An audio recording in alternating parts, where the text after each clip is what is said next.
Hello everyone. Now let's continue our chapter plant tissue. Last video we have discussed about the simple permanent tissue. Now see the complex permanent tissue. Complex permanent tissue is also known as conducting tissue or vascular tissue. Conducting tissue, vascular tissue इसी को कहा जाता है complex permanent tissues को. And what is their work? They provide passage for transport of materials in the plants. इनका main काम ये है कि ये पैसेज प्रोवाइड करते हैं, पैसेज बनाते हैं जिससे कि मटेरियल्स का प्लांट के एक पार्ट से दूसरे पार्ट में आदान और प्रदान हो सकता है. So there are two types of vascular tissues present in a plant. Those are xylem and phloem. वो है जाइलम और फ्लोएम.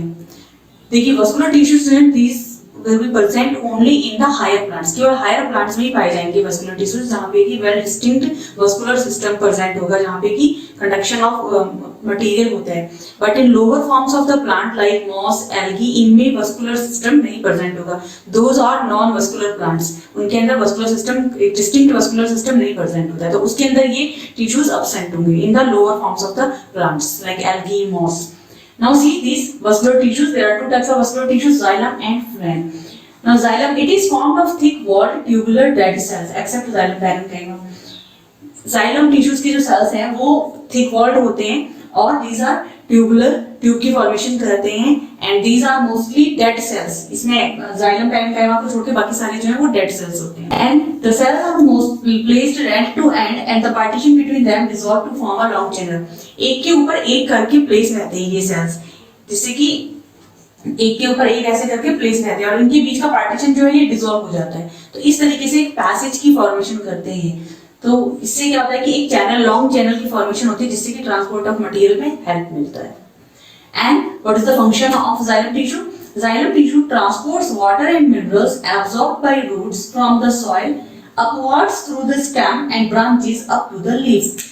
जाइलम टिश्यूज का क्या काम है? दे ट्रांसपोर्ट, जब रूट्स एब्सॉर्ब करता है वाटर्स एंड मिनरल्स तो उसको वो ट्रांसपोर्ट करता है in the upward movement from the soil upward through the stem और ब्रांचेस से होते हुए ये लीव्स तक लेकर के जाता है वाटर एंड मिनरल्स को. तो this is the function of xylem tissue. Now xylem it is consist of four types of cells: tracheids, vessels और trachea, xylem parenchyma and xylem sclerenchyma. Now see about phloem. Phloem, this is formed of tubular living cells. ये tubular living cells से बना रहता है. And phloem tissues form a network of vessels or channels that connect leaves to all parts of the plant, including roots. Phloem tissues जो हैं वो एक vessels का network पूरे के पूरे plant body के अंदर formation करते हैं, जो कि leaves को plant के सभी part से connect करता है. एक पूरा network की formation करता है, leaf के से लेकर के plant के सभी body part तक, प्लांट के सभी पार्ट तक, even including the root also. So what is the function of phloem? It provide a passage for the downward and upward movement of the food manufactured in the green leaves to various parts of the plant.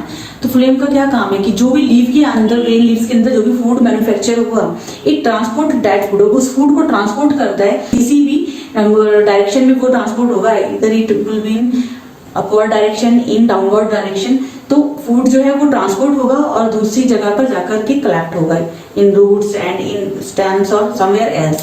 तो इस तरीके से phloem जो है यही है जो food को एक जगह से दूसरी जगह लेकर के जाता है प्लांट के अंदर ना. Phloem tissues consist of four types of cells. Phloem tissues जो है ये भी चार टाइप के सेल्स से बने होते हैं: sieve tubes, companion cells, phloem parenchyma and phloem fibre.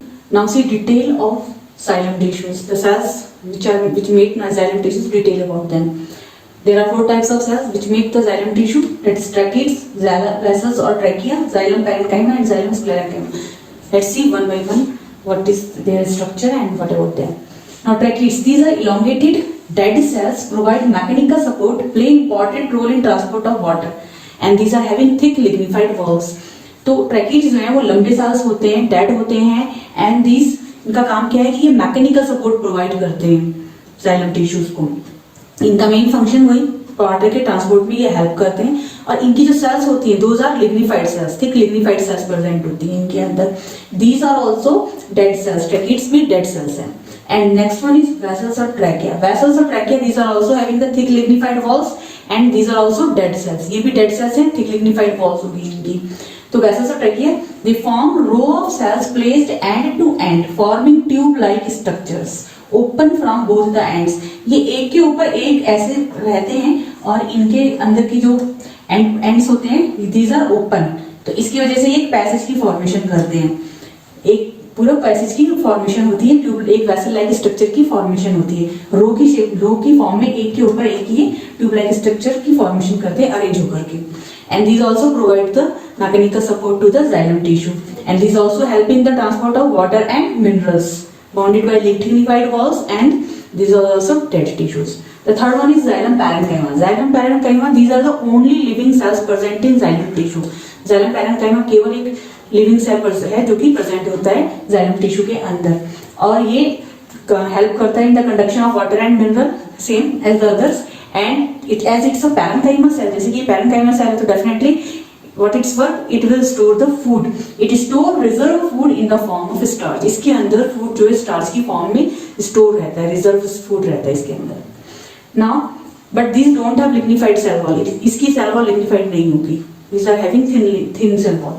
Now next one is xylem sclerenchyma. Xylem sclerenchyma, these are narrow tapering cells, पतली होती हैं और इनकी tapering cells होती हैं like this. These are tapering ends. These are tapering ends. और narrow पतली होती हैं। These also this provide the mechanical strength to the xylem tissue. xylem tissue को mechanical strength देने का काम करती हैं। ये भी dead होती है और इनकी भी जो cell wall है, this is lignified. These are also having the lignified cell wall, and these are also dead xylem sclerenchyma. Now see phloem tissues. Phloem consists 4 types of cells: sieve tubes, companion cells, phloem parenchyma, and phloem fibers. Sieve tubes, these are long tube-like structures and arranged longitudinally, found in association with companion cells. The end walls are perforated to form sieve plates, and these are living cells. sieve tubes में क्या होता है कि ये लंबी होती है, long structures होती हैं जो कि लॉन्गिट्यूडनली ऐसे एक के साथ एक अरेंज रहती हैं, और ये कंपेनियन सेल्स के साथ ही अरेंज मिलेगी आपको sieve tubes जो होती है। इसके ऊपर की जो परत है, the end walls जो हैं, these are perforated having sieves on them, इनके ऊपर छेद होते हैं, छोटे छोटे perforated रहते हैं, छेद रहते हैं, तो these form the sieve plates, ये sieve plates की फॉर्मेशन करते हैं, and these sieve tubes, these are living cells. Now next one is companion cells. Companion cells जो हैं, these are specialized parenchymatous cells. ये special parenchymatous cells हैं। parenchymatous cells हैं तो definitely these are living cells, and these definitely they will store the food in them. So they form association with sieve tubes. यहाँ मैंने बताया आपको कि sieve tubes जो हैं वो companion cells के साथ association में रहते हैं, तो ये कि companion cells जो हैं, these are in association with sieve tubes, and they help them in the conduction of food material. तो इस तरीके से companion cells जो हैं sieve tubes को फूड का कंडक्शन करने में हेल्प करते हैं। These are also living cells. Third one is phloem parenchyma. Phloem parenchyma, these are elongated cells, ये लंबे cells हैं, cylindrical shape होती है, and having the tapering ends. These cells are elongated, cylindrical, and are tapering ends. ऊपर से tapering end होती है like this. These living cells consist cellulose in their cell wall. Parenchymatous cells so definitely these are definitely having cellulose in their cell wall, and they store food or other substances in them. In cells के अंदर, इन phloem parenchymatous cell के अंदर store रहेगा food और other substances. The last one is phloem fibers. These are also living cells. Phloem parenchyma is also living cell. The last one is phloem fibers. Phloem fibers, these are made up of sclerenchymatous cells. Sclerenchymatous cells से बना हुआ है, definitely these are having the thick cell wall, क्योंकि cell wall कैसे होगी, thick होगी, and these are dead cells. Sclerenchymatous हमारे dead cells थे, तो that's why phloem fibers, these are dead cells, and these are also elongated and having pointed ends. लंबे होंगे और इनके भी pointed ends होंगे phloem fibers के। तो इस तरीके से phloem tissue की formation कैसे होती है, with the sieve tubes, companion cells, phloem parenchyma, and phloem fibers. All these 4 cells together form a phloem tissue which conduct the food material from one part to the another part of the plant. Now see the difference between xylem and phloem. This is the very important difference. So listen it very properly and carefully, and also learn this. Xylem, these transport water and minerals absorbed by the roots to other plant parts. Xylem हमने पढ़ा था कि क्या transport करते थे, transport water and minerals जो कि roots के द्वारा एब्जॉर्ब किया जाता है, उसको रूट से लेकर अदर पार्ट्स तक, और मोस्टली टू द लीव्स तक लेकर के जाते हैं. This is the function of xylem. And what is the function of phloem? Phloem these transport food and other organic materials manufactured in the leaves to other plant parts. Phloem का क्या काम है? Leaves के अंदर जो भी food manufacture हुआ, जो भी ऑर्गेनिक मटेरियल मैन्युफैक्चर हुआ, उसको वहां से लेकर के प्लांट की अदर पार्ट्स तक लेकर के जाता है. This is the function of phloem. The first difference is this about their function. Now see second one. Xylem it is unidirectional conduction. Uni means एक डायरेक्शन में कंडक्शन हो रहा है जाइलम में. That is only upward from the roots. Xylem में हम देख रहे हैं कि रूट से एब्सॉर्ब करा जा रहा है और ऊपर की तरफ लेके जा रहा है, अपवर्ड डायरेक्शन में लेके जा रहा है. तो इट इज यूनिडायरेक्शनल, एक डायरेक्शन में होने वाला कंडक्शन है from the roots to the other parts of the plant. But in case of phloem it is bidirectional conduction. ये क्या है? बाई डायरेक्शन, यानी कि दो डायरेक्शन, यानी कि दो अलग अलग डायरेक्शन में कंडक्शन हो रहा है. That is both upward and downward from the leaves. Leaf में जो फूड मैन्युफैक्चर हुआ वो अपवर्ड भी जाएगा, ऊपर भी जाएगा प्लांट में, दूसरे पार्ट्स में नीचे रूट्स की तरफ भी आएगा. तो it is bidirectional conduction, both direction, in upward also and in downward direction also. The third one is xylem tissues. These consist mainly of dead cells. जब हमने स्ट्रक्चर पढ़ा था हमने देखा कि जो xylem tissues हैं these are mostly contain dead cells. इसमें mostly dead cells होते हैं except xylem parenchyma.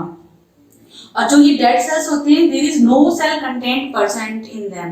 उनके अंदर कोई सेल कंटेंट प्रेजेंट नहीं होता, वो एम्प्टी सेल्स होते हैं. और the exceptional case is xylem parenchyma. Xylem parenchyma which is the only living cell present in xylem tissue. But in case of phloem it consists mainly of living cells. ये अधिकतर living cells से बना होता है. phloem tissue जो है वो अधिकतर living cells से बना होता है. But not with the nucleus. लेकिन उसके अंदर न्यूक्लियस का कोई ज्यादा वर्क नहीं है. तो there is substance of nucleus in them. And except phloem fiber, the only dead cell which is present in phloem tissue is phloem fiber. Phloem fibre जो कि स्क्लेरेनकाइमेटस सेल से बना रहता है, इट इज डेड सेल. वो dead cell होता है, उसकी थिक सेल वॉल प्रेजेंट होती है. तो phloem fibre is the exceptional case in phloem case, in the case of phloem tissues. Now see the fourth difference. Xylem is located in the center of the vascular bundle deep in the plant. And phloem is located on the outer side of the vascular bundle. देखिए vascular bundle हम किसे कह रहे हैं? Xylem और phloem जब दोनों इकट्ठे मिलकर के जो बंडल की फॉर्मेशन करते हैं उसे हम कहते हैं vascular bundle. ये vascular tissues आपस में मिलकर vascular bundle की फॉर्मेशन करते हैं. तो ये जो बंडल है जिसके अंदर xylem phloem प्रेजेंट है, इसमें xylem की जो लोकेशन है it is centre of the vascular bundle. vascular bundle के बीच में सेंटर में xylem प्रेजेंट होता है. It is in the centre, यानी कि सेंटर में at deep in the plant. But phloem जो है it is present located on the outer side of the vascular bundle. जो बंडल है उसके आउटर साइड पे फ्लोएम प्रेजेंट होगा, यानी कि यहाँ पे बाहर किस तरफ फ्लोएम प्रेजेंट है और डीप इनसाइड है यहाँ पे जाइलम प्रेजेंट होगा. Is it clear? अगर ये वस्कुलर बंडल हम मान ले तो वस्कुलर बंडल आउटर साइड में फ्लोएम और बीच में सेंटर में xylem. This is the location of xylem and phloem. This is the difference. Now fifth one, see fifth one, Xylem tissues these provide mechanical support. Xylem tissues जो है वो mechanical support भी provide करती हैं. अपना function तो करती है, ट्रांसपोर्ट करती है मिनरल्स और वाटर्स को, but they also provide a mechanical support. But in case of phloem they does not provide any mechanical support. वो कोई भी मैकेनिकल सपोर्ट प्रोवाइड नहीं करते हैं phloem tissues. Now sixth one, in xylem the conducting cells और tracheary cells are dead. जो conducting cells हैं xylem के अंदर, जो कंडक्टिंग सेल्स हैं ट्रैकीट्स, वो मोस्टली क्या है, वो डेड सेल्स हैं. जो कंडक्शन का काम करती हैं ट्रैकीट्स वो डेड सेल्स होती है. But in case of phloem the conducting cells are living. जो कंडक्टिंग सेल्स हैं वो sieve tubes, these are sieve tubes, these are living cells. And the seventh one, xylem forms bulk of the plant body. Plant body का maximum जो portion है वो xylem के द्वारा बनाया जाता है, जाइलम टिश्यूज के द्वारा. But phloem forms a small part of the plant body. एक स्मॉल पार्ट ही फ्लोएम के द्वारा बनाया जाता है प्लांट बॉडी के अंदर. 7 डिफरेंसेस तो ये हो गए. And the 8th one is the cells present in xylem and phloem. जैसे कि जाइलम के अंदर आपको पता है कि xylem consist tracheids, vessels, xylem parenchyma and xylem fibers. These 4 cells are present and they form the xylem tissue. 8 difference here. Okay. And the phloem, this consists sieve tubes, companion cells, phloem parenchyma and phloem fibers. These 4 cells together consist phloem, together form the phloem tissues. 8th difference here. So these are very important differences from the point of view of examination. Thank you very much for watching.